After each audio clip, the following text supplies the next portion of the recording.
Trois Mousquetaires, chapitre 4. L'épaule d'Athos, le baudrier de Porthos et le mouchoir d'Aramis. D'Artagnan furieux avait traversé l'antichambre en 3 bonds et s'élançait sur l'escalier dont il comptait descendre les degrés 4 à 4 lorsque, emporté par sa course, il alla donner tête baissée dans un mousquetaire qui sortait de chez M. de Tréville par une porte de dégagement, et le heurtant du front à l'épaule lui fit pousser un cri, ou plutôt un hurlement. « Excusez-moi, dit d'Artagnan, essayant de reprendre sa course, excusez-moi, mais je suis pressé. » À peine avait-il descendu le premier escalier qu'un poignet de fer le saisit par son écharpe et l'arrêta. « Vous êtes pressé » s'écria le mousquetaire, pâle comme un linceul. « Sous ce prétexte, vous me heurtez, vous dites « excusez-moi » et vous croyez que cela suffit. Pas tout à fait, mon jeune homme. Croyez-vous, parce que vous avez entendu M. de Tréville nous parler un peu cavalièrement aujourd'hui, que l'on peut nous traiter comme il nous parle?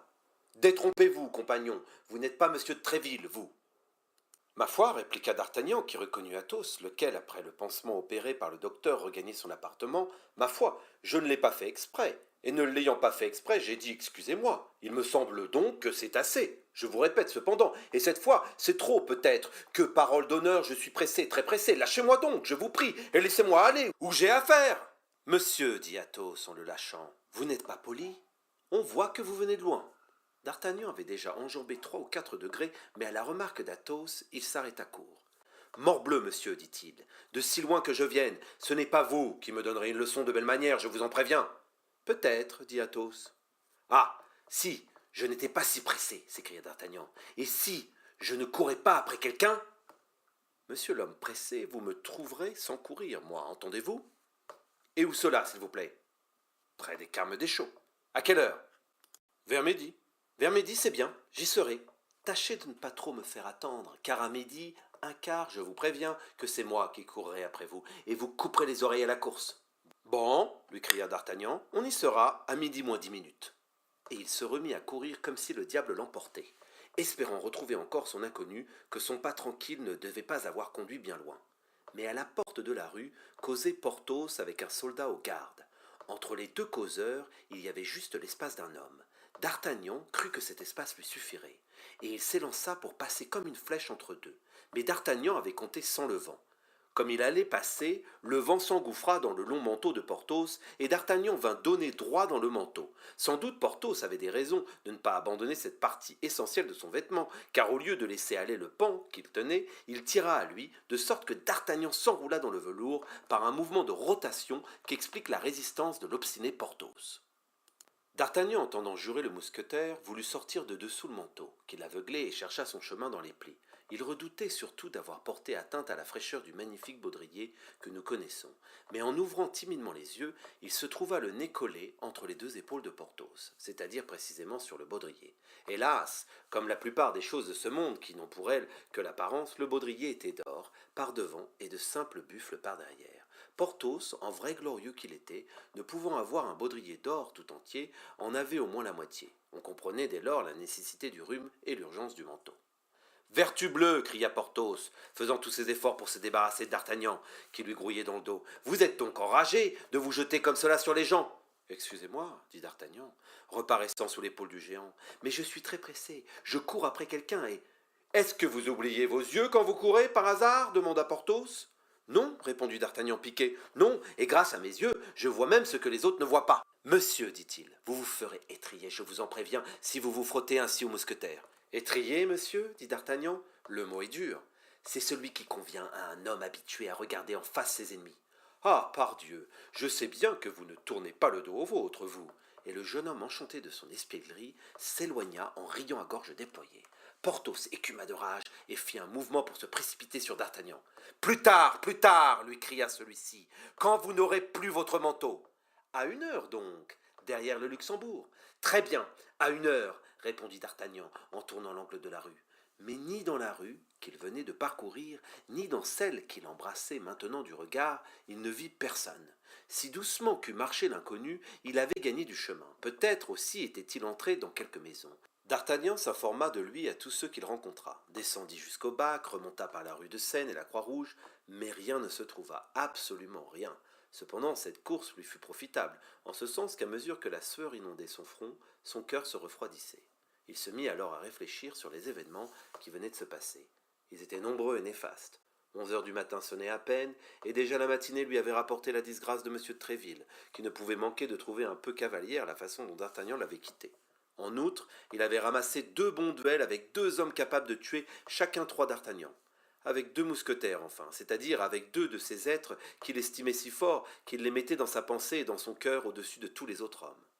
La conjoncture était triste.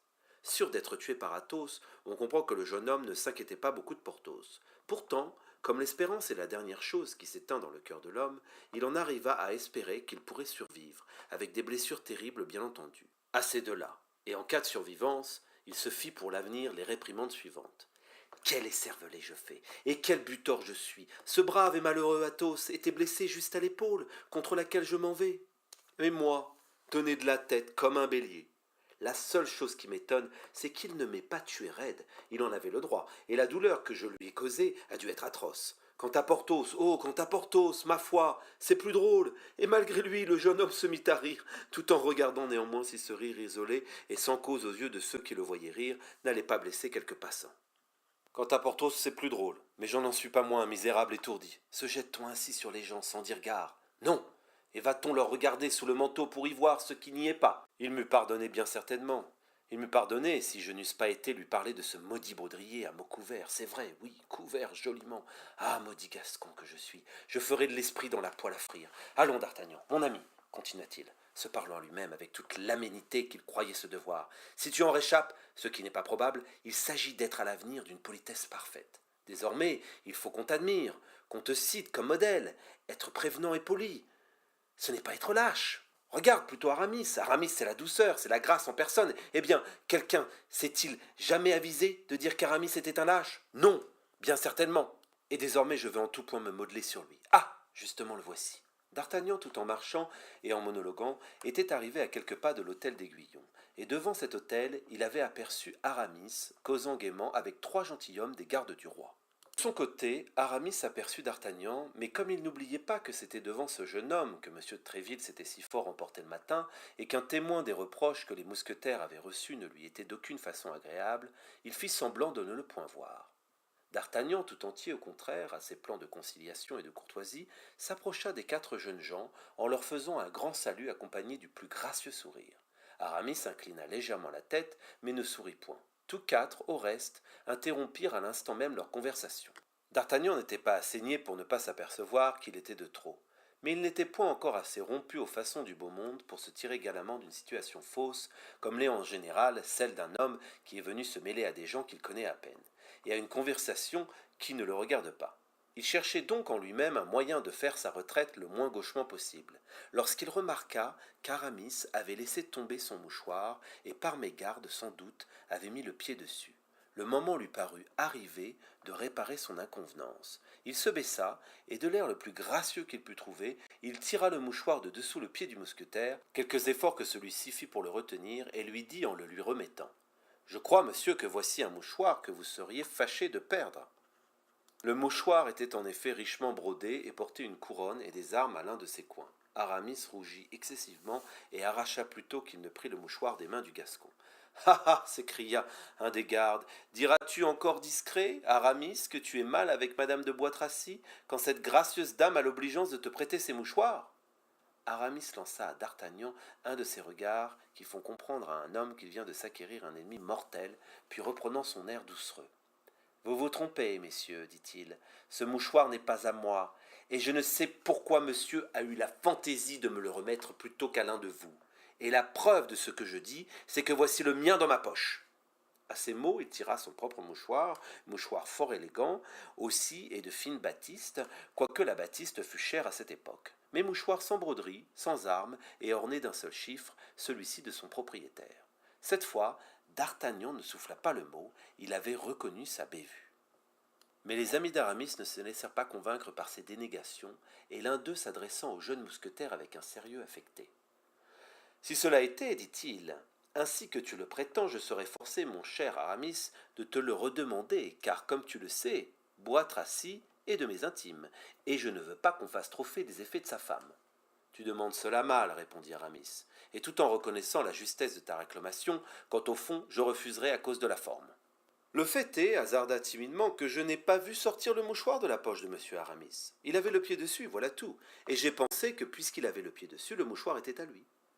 Et vous vous êtes trompé, mon cher monsieur, répondit froidement Aramis, peu sensible à la réparation. Puis se retournant vers celui des gardes qui s'était déclaré l'ami de Bois-Tracy, d'ailleurs, continua-t-il, je réfléchis, mon cher intime de Bois-Tracy, que je suis son ami, non moins tendre que tu peux l'être toi-même, de sorte qu'à la rigueur, ce mouchoir peut aussi bien être sorti de ta poche que de la mienne. Non, sur mon honneur, s'écria le garde de sa majesté. Tu vas jurer sur ton honneur, et moi sur ma parole, et alors il y aura évidemment un de nous deux qui mentira. Tiens, faisons mieux, mon tarant. Prenons-en chacun la moitié. Du mouchoir? Oui. Parfaitement, s'écrièrent les deux gardes. Le jugement du roi Salomon. Décidément, Aramis, tu es plein de sagesse.